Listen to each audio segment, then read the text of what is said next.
لوگ کہتے تھے دنیا میں آئے ہیں مریں گے تو بات ختم ہو جائے گی. معاملہ یہ اس دنیا تک ہے. اس مرض کا بھی قرآن نے علاج کیا. یہ بھی بیماری ہے کہ کائنات یہیں ختم ہو جائے گی, کھاؤ پیو موج کرو. قرآن نے کہا نہیں, والآخرۃ خیر وابقا, آخرت تمہارے لیے بہتر بھی ہے اور ہمیشہ رہنے والی بھی ہے. قرآن مجید نے آخرت کا تصور پیش کیا. قرآن مجید نے کہا الذی خلق الموت والحیات لیبلوکم ایکم احسن عملا. موت اور حیات تو پیدا ہی اس لیے کی گئی ہے تاکہ پتہ چلے تم میں اچھے کام کون کرتا ہے.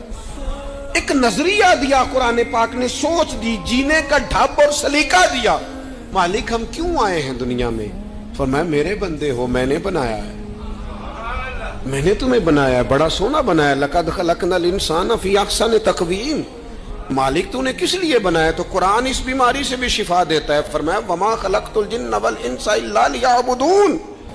میں نے جنوں اور انسانوں کو اپنی عبادت کے لیے بنایا, اپنی معرفت کے لیے بنایا, اپنی محبت میں بنایا. والذین آمنوا اشد حبا للہ, یہ مجھ سے پیار کریں گے ایمان لانے کے بعد.